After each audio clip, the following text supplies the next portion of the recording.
Olha, eu queria começar essa segunda-feira tocando uma ópera. Pera. É a área de uma ópera, calma. Essa área foi interpretada numa gravação dos tenores Luciano Pavarotti, Plácido Domingo e José Carreras. A área se chama Libiamo Niglieti Calici. Vamos ver se você lembra. Som na caixa, Carla Bigato.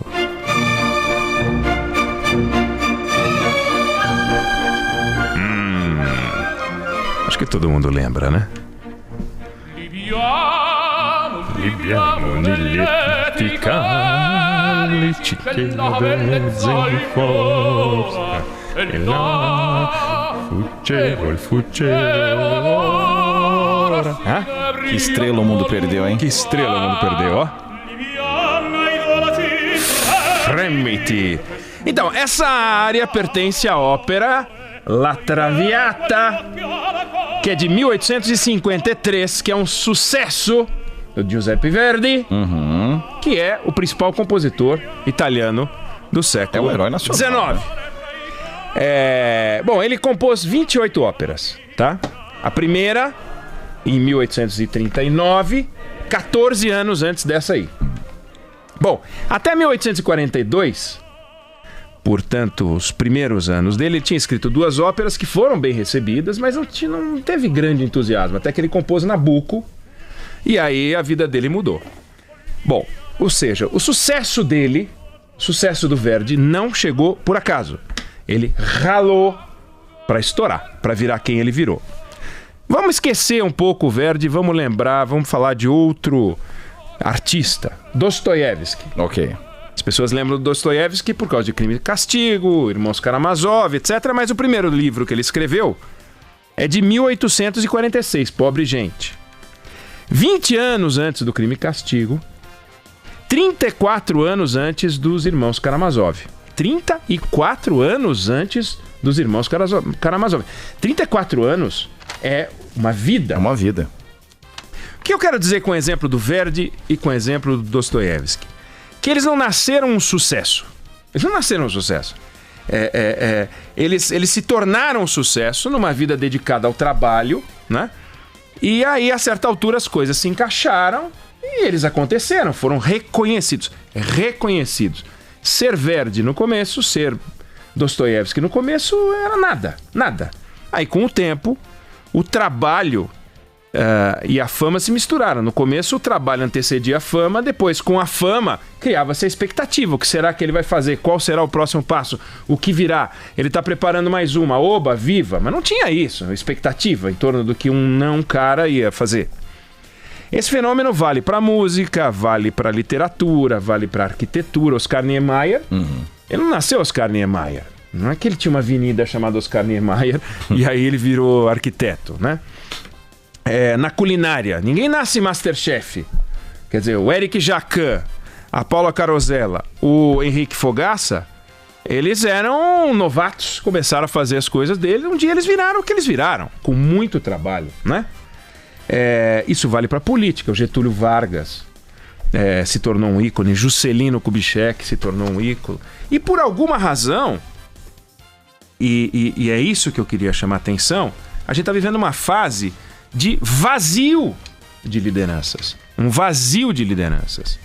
Cadê esses grandes nomes que representam correntes de pensamento, de grande significado, referências para que a gente possa seguir os caminhos, alimentar de esperança a partir das convicções que essas pessoas têm, que são resultado de uma vida dedicada à reflexão e à política de alto nível? A gente não tem. Um nomão. Não tem. E, porque a gente não tem um nomão, hoje o Brasil está polarizado entre 2 nomes. Jair Bolsonaro e Lula. São os 2 nomes que estão aí. Eles polarizam o debate, né? Bolsonaro é recém-chegado ao debate, o Lula é um velho de guerra. Já disse aqui, eu gosto de repetir porque eu sempre me impressiono até quando eu mesmo digo, mas só quem tem 77 anos ou mais conheceu uma eleição presidencial sem Lula. É verdade. O Brasil só tem 7 milhões de pessoas que podem dizer que viram uma eleição presidencial sem o Lula. 7 milhões de brasileiros, em 210 milhões de brasileiros, só 7 milhões falam, eu vi uma eleição presidencial sem o Lula. Gente que tinha pelo menos 18 anos para poder votar na eleição de 1960, que foi a última que a gente teve antes da de 89, no meio do caminho, regime militar. Bom, todos os outros só conheceram a eleição com o Lula, pô. Ele estreou em 1989 perdendo para o Collor, depois ele disputou mais 4 eleições diretamente, eu quero dizer ele perdeu 2, ganhou 2 e participou indiretamente 3 vezes com 2 postes. O poste Dilma, que ganhou 2, e o poste Haddad, que perdeu. A matemática do Lula para a eleição presidencial é 4 vitórias e 4 derrotas, não é brincadeira. Como alguém pode ter 8 eleições nas costas, né, como a sua influência, etc., direta ou indiretamente? Aí vieram roubanças na Petrobras, em outras estatais, veio a Operação Lava Jato, vieram os inquéritos, as denúncias, as ações penais, veio a primeira condenação, veio a decisão colegiada do Tribunal Regional Federal da 4ª Região, e ele se tornou inelegível. E veio a cadeia. Mas primeiro ele se tornou inelegível e veio a cadeia. E mesmo assim ele emplacou uma paniguada no segundo turno. Bom, com a prisão do Lula, aí os principais candidatos de 2018 começaram a pensar o seguinte: bom, essa eleição está no papo. É minha. Porque com a ausência do Lula, o segundo turno ia ser com o Bolsonaro, e o Bolsonaro, o pato da vez, né? Despreparado, não conhece nada, não deu uma opinião. É quem for com ele pro segundo turno. O Geraldo Alckmin pensava assim, tinha um monte de tempo na TV, quanto mais ele falava, pior ele ficava, menor ele ia ficando. Era incrível, né? Querida, encolhia o Alckmin. Ele ia ficando cada vez menorzinho. A Marina pensava assim. O Ciro Gomes, que se achava assim.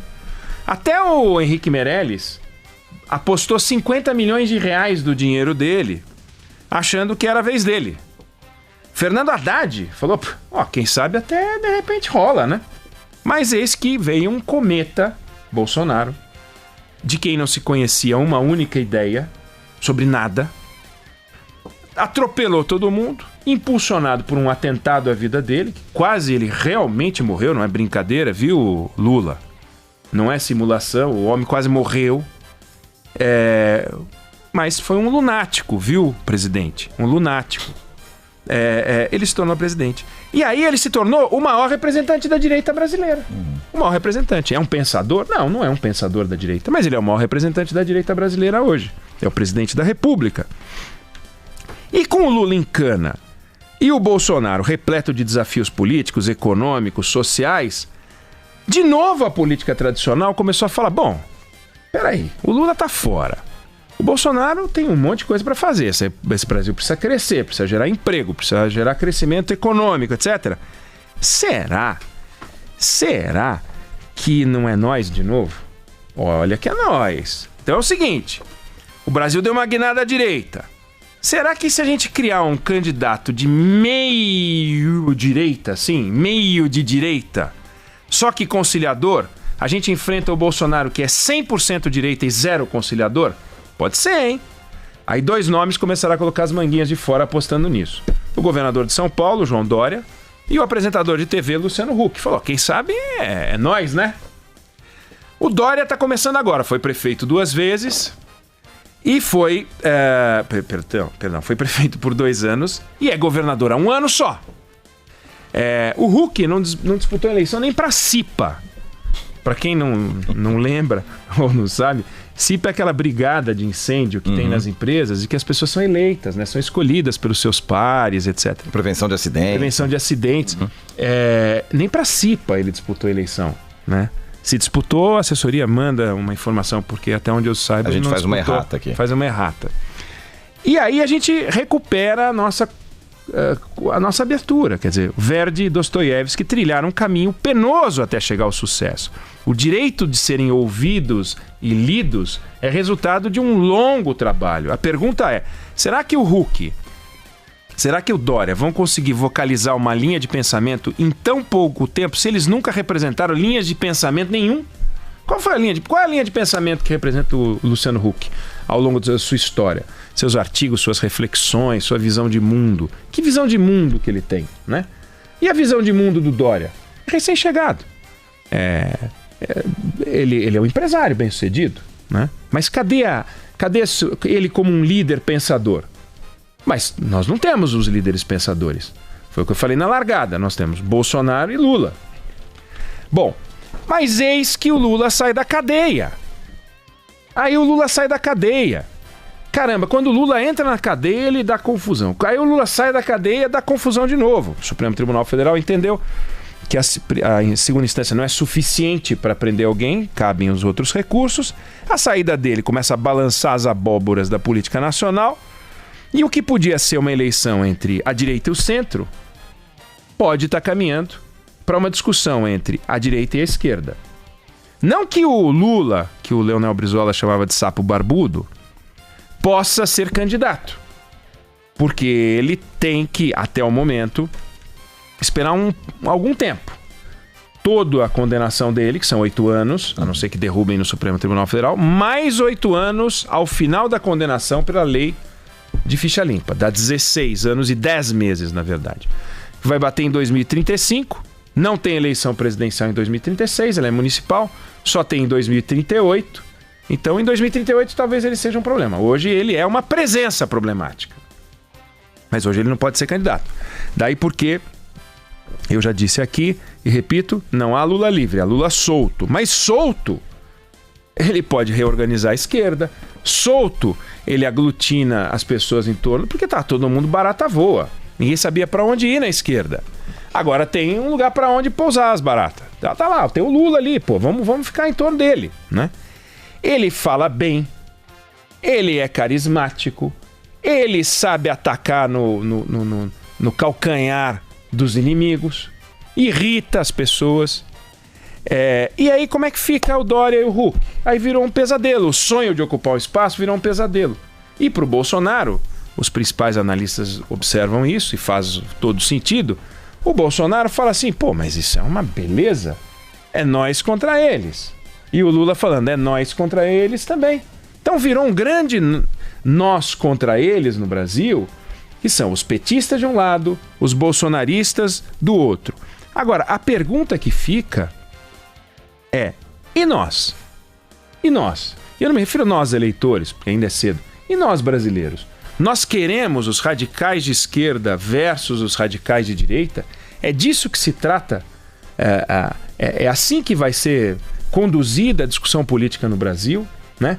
A visão radical sobre tudo.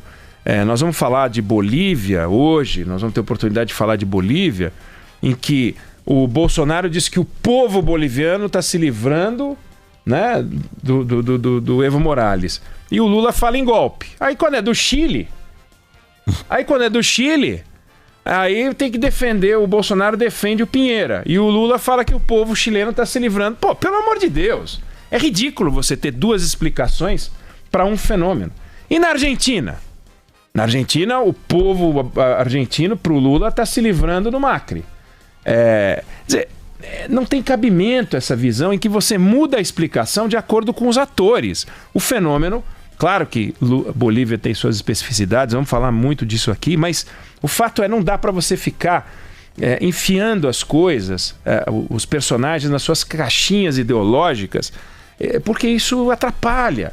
Nós, brasileiros, que não somos apaixonados por uma explicação de direita, uma explicação de esquerda, o que a gente quer é resultado, a gente quer emprego, a gente quer renda. Quem é que vai dar emprego e renda? É com ele que eu vou, né? Se o Bolsonaro der emprego e renda, palmas pro Bolsonaro, entendeu? O fato é, a gente quer, a gente ganha com a radicalização, né? A gente ganha com isso. É cedo para responder aonde isso vai dar, mas o que a gente tem escutado dos bolsonaristas e dos lulistas mais apaixonados nos últimos dias é preocupante. Não é uma coisa bacana, não é legal. E o nosso desafio como sociedade é não nos deixarmos contaminar pelo fígado deles. Deixa eles, querem raciocinar com o fígado, que raciocinem com o fígado, até porque eles estão numa guerra.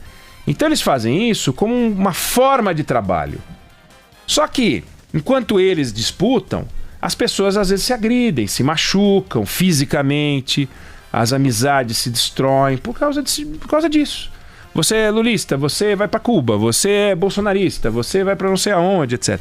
Então a gente precisa avaliar o cenário com racionalidade, olhar com equilíbrio, pensar no que é melhor para o país. A gente não pode ser plateia. A gente tem que lembrar o seguinte, nós não somos plateia, a palavra final é nossa, a gente é que conduz esse processo. Não podemos ficar à deriva na mão dessa gente que fica gritando com explicações malucas e apaixonadas. A gente tem que olhar com serenidade. Então, e olhar procurando o seguinte, quem é que tem uma explicação para isso? É olhar com muita calma. Então, para isso eu comecei com Verdi, trouxe Dostoiévski e a gente ouviu uma musiquinha gostosinha nessa manhã do dia 11 de novembro de 2019.